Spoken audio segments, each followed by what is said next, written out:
Business is brought to you by Audible.com. Hi, everybody, and welcome to this week's episode of Married with a Business. I'm Craig. And I'm Allison. And we're Married with a Business. We're here to share tips, tricks, stories of what it's like to be business owners that also raise a family and work together all the time and are sometimes crazy. Yep, except for this week, Craig, we weren't together all the time. I was in Austin, Texas for the Women in Residential Construction Conference, and you were back home with the kids. How did it go? Yeah, for me, it went great. I think we're very lucky. Like, our boys are awesome. They don't really give us a lot of trouble, homework's always a challenge, and me trying to figure out how to do math is always a struggle. But for the most part, it went good here. It's lonely without you. The bed's too big without you, but Aww. I missed you. But I was really happy for you because you got to go. You spoke at this year's conference. You facilitated 2 roundtables while you were there. So pretty busy. Yeah, and I look forward to telling you guys more about that conference in upcoming episodes. Yeah, but this week we're going to talk a little bit about a fall reset. Yes. I feel like every year I look forward. Like summer, I feel like it's really weird. You look forward to summer coming and the kids getting out and traveling. A lot of people take summer vacations and do lots of things together, and it's nice. The weekend, we go down to our in-laws, and they have a little pontoon boat on a lake, and we do all that fun stuff. But usually, there's a point in the summer where I just get excited to get back into a process. Yeah, September gives us that back to school energy, and, we're at the end of September, beginning of October now. But in New England, we go back to school after Labor Day. You have that shift from August into September, which can be challenging for some people and sometimes leads to that September anxiety or end of the summer blues. But there's also this feeling of, it's almost like January. It's a reset time too. Yeah, and I think that it's not, there is that back to school mentality, but there's also just that general reset. It's fall. The weather's starting to change. There's less sunlight. There's less warmth for some people, depending on where you live in the country. The days are getting shorter. Yeah. So I think all of that, just changes how you feel in general. Right. And in some ways, we talked about this in our accountability group. You've got to redo your ideal week. You've got to redo your schedule for some of us if we're moms or dads, because the school schedule and the sports schedule has changed. So we kind of have to literally reset and think about, okay, what's our new morning routine look like? What's our new afternoon routine for work or for home look like? Yeah. So it's definitely, I find it more enjoyable now than I've ever found it. And maybe that's because our kids are older and it's nice to have the structure back. And the summer's a lot of driving around to different places and dropping them off, where I think even though there's still a lot of driving in the fall, it's kind of like on a set schedule. Don't you feel like that? Yeah, we have similar things on similar days. So Craig, for the family aspect of life, what are some of the goals that people can set to ease the transition? Or, we say the transition back to school, but we're just now starting to get sports schedules and some activity schedules too, even though we have been in school a couple of weeks. Yeah, I think there's some things that you can definitely do, like just sit down and establish and build that new routine. Sit down, and we talk about building out your ideal week or building out your calendar. Like, when you're going into fall, it's a good time. You're done with the craziness of summer. You're done with the trips and the travel.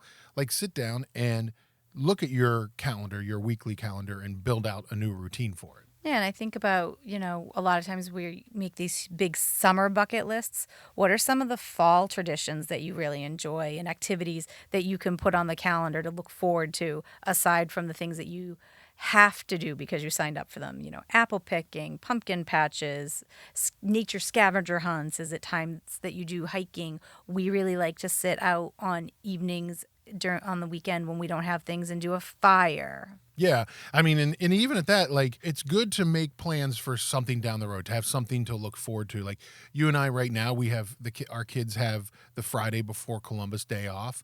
We are going to take that day off and take the kids and go to Salem, Massachusetts. We're planning it now. We're going to do it, in advance.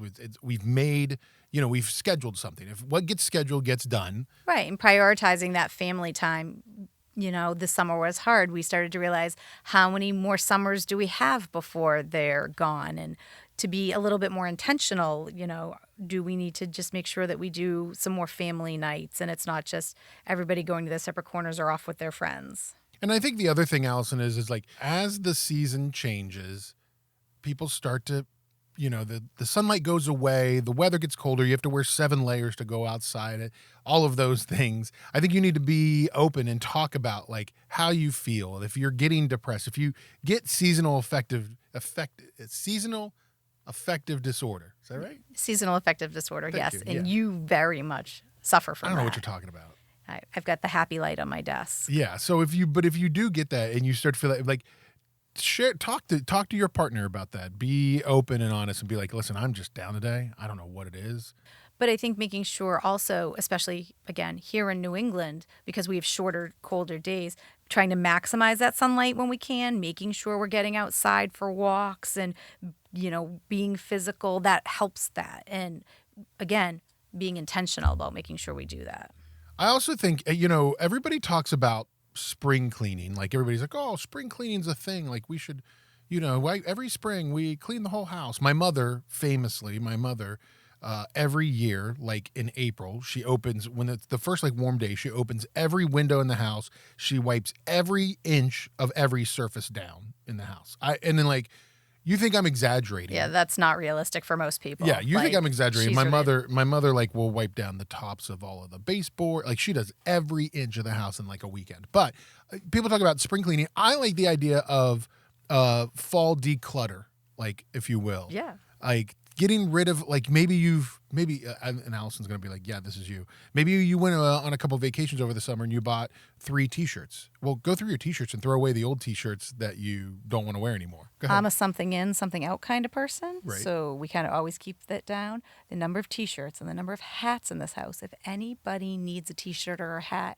we will hook you up. Between our youngest son and me, we own a lot of hats. And our oldest son, he's a T-shirt guy. He likes T-shirts and socks. Socks, yeah. So, but yeah, cleaning out your wallet. Literally, clutter makes you stressed. So cleaning out your backpack, your purse, your wallet, your tote bag, all of the places that all those little things could have collected.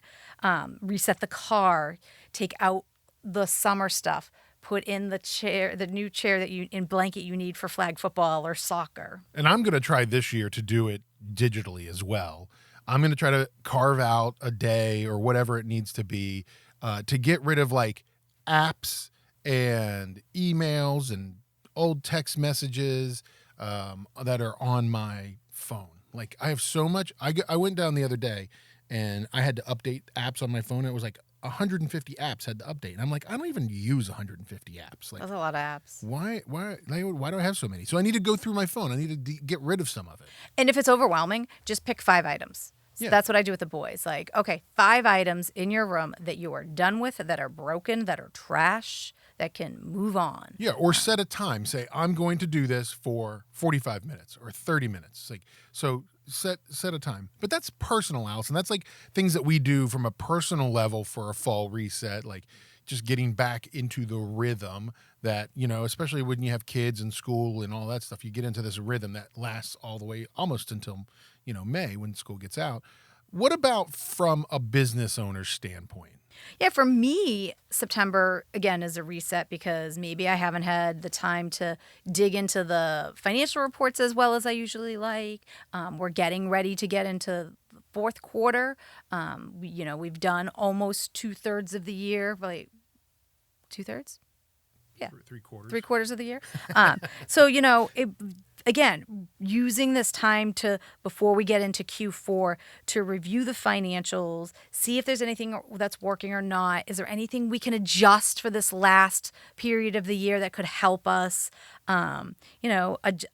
updating my ideal week again, refreshing my calendar, and then just reviewing what we had thought our goals and expectations were going to be, and just trying to come up with some good last quarter pushes to get through and start thinking about the next year. Yeah, like we're finishing up Q3 right now, and we have a Q4 rush every year. Like the fourth quarter just seems like it's crazy every year because there's a lot we're trying to pack into it. I mean, one, there's probably most of us usually have, goals for our company, if it's sales goals or revenue goals or whatever it might be that you're trying to hit in that fourth quarter. There's also a lot of to next year planning, right? So we're like right now it's 2025. We're talking about a lot of 2026 planning in Q4. We have our annual team meeting where we bring our team in and we sit down and we spend a day working together, and we'll talk about that in a future episode. But like we spend a day working together on our annual team meeting, and that's part of that fourth quarter rush. We have our owners meeting. We go away for 4 days, 3.5 days, and we make all of our owners goals for next year. We set the budget, we set sales goals, we do all of this stuff that you and I have to do as owners. So there's a lot of stuff that happens Q4 from a business standpoint. Yeah, so taking just this time to reset and think about it is always helpful. It's always a good time for us to reconnect with our homeowners and start to understand their changing needs as they transition back into their routine. We've had that like dead quiet. Well, they got into what was happening, and now making sure that we're touching them, giving them realistic expectations for the end of the year, and what might have changed and where we think we're going to lay out. Yeah, I mean, you and I have worked hard over the last 20 plus years to not make our business as seasonal. A lot of times, people don't make decisions in the summer because they're going on vacation. So they don't make, in our world of, residential remodeling, they don't make decisions to do that addition or that kitchen or that bathroom. So you kind of have to help talk your homeowners through all of that as well. This time of year, every year, and it goes without saying, like every year, people get kids back into school and then they go, okay, I need to remodel that bathroom. I need to remodel that kitchen. I want to get this project done. And they start to call. But, working with your clients, working with your homeowners, people get stressed, especially as you get deeper into the fall and closer to that holiday season. People start to get more and more stressed, and kind of helping them manage that their fall reset or lack of sometimes. This could also be a time to proactively retain and attract top talent, because people are in that mindset of thinking about what's going to happen.